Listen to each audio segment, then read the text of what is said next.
है शीश पर भवानी और भारत माँ का लाल तू।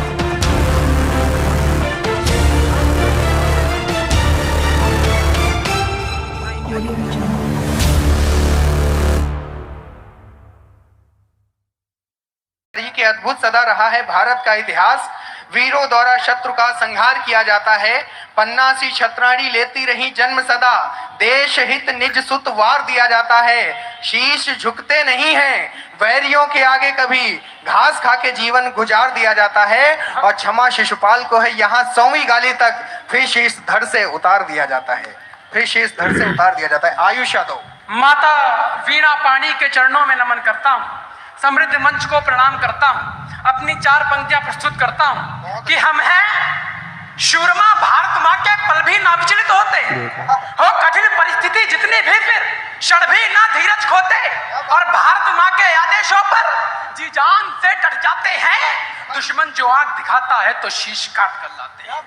दुश्मन जो आंख दिखाता है तो शीश काट कर लाते हैं। एक कविता है, जब रणभूमि में तलवारें चलती हैं तो किस प्रकार की लय निकलती है, किस प्रकार की आवाज निकलती है, उसमें जो लय है, उस ध्वनि है, उस पर मैंने एक कविता लिखी, वो समक्ष प्रस्तुत करता हूँ कि है लाज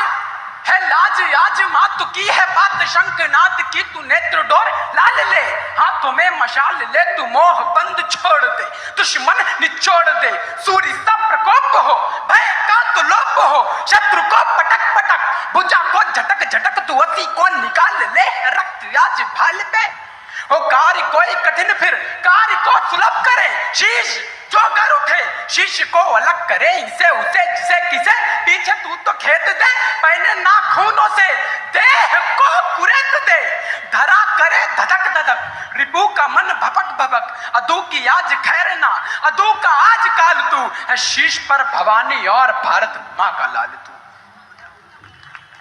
एक मैं कविता प्रस्तुत करता हूँ, कोलकाता में एक हुआ जो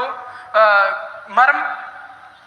तो मैं उस पर एक कविता प्रस्तुत करता हूँ, मार्मिक दृश्य प्रस्तुत करने का प्रयास करता हूँ।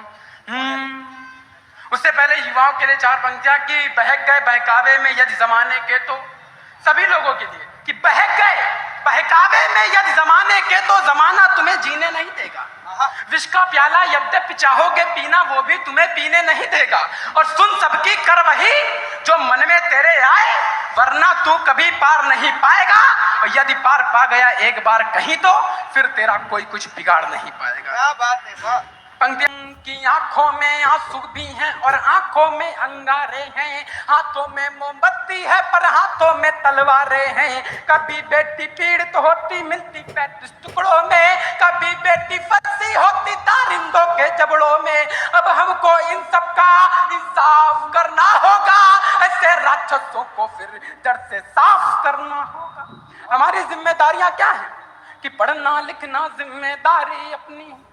दादा पढ़ना लिखना जिम्मेदारी अपनी है, पढ़ना लिखना देश में जिम्मेदारी अपनी है, आगे बढ़ना देश में जिम्मेदारी अपनी है, सबको तो उत्तम बनाना जिम्मेदारी अपनी है, देश को सर्वोत्तम बनाना जिम्मेदारी अपनी है, अपनी एक पहचान बनाना जिम्मेदारी अपनी है, डॉक्टर बनकर जान बचाना जिम्मेदारी अपनी कि बड़े सवाल पूछता हूँ कि बेटियों का मान बचाना जिम्मेदारी किसकी है, उनका फिर स्वाभिमान बचाना जिम्मेदारी किसकी है, उनका फिर स्वाभिमान बचाना जिम्मेदारी किसकी है, पढ़ाने को तो हम उन्हें पढ़ा लेंगे, बोलो उनकी जान बचाना जिम्मेदारी किसकी। भारत की ऐसी घटना पर देश बहुत शर्मिंदा है, और शर्म की बात कि उनका कातिल अब तक जिंदा है, बेटियों तुम आगे जाओ नहीं रखा कुछ नारों में, भाइयों तुम राखी बंधवा लो तलवारें दो उपहारों में, कानून की गलती गुनाह अपराध तो इनका माफ नहीं होगा, पर इसका जिम्मेदार कौन की फिर से पाप नहीं होगा। कानूनी फांसी तो इनके लिए बहुत छोटी है और उम्र कैद तो बिल्कुल छोटी मोटी गोटी है। जल्द से जल्द ढूंढो उनको, उनको भी एक झटका दो, सर कलम कर दो उनका या चौराहे पर लटका दो, सर कलम कर दो उनका या चौराहे पर लटका दो। अंतिम दो पंक्तियों के साथ काव्य पाठ खत्म करता हूं कि आज गूंगे भी, हम भारत के आज गूंगे भी हमें कुछ बताना चाहते हैं। ये चंद जमाने के लोग हमें आजमाना चाहते हैं। अरे अरे सूरज भी नहीं सुखा पाया जिसको, ये चंद जुगनू समंदर को सुखाना चाहते हैं। बहुत अच्छा, बहुत शानदार काव्य पाठ।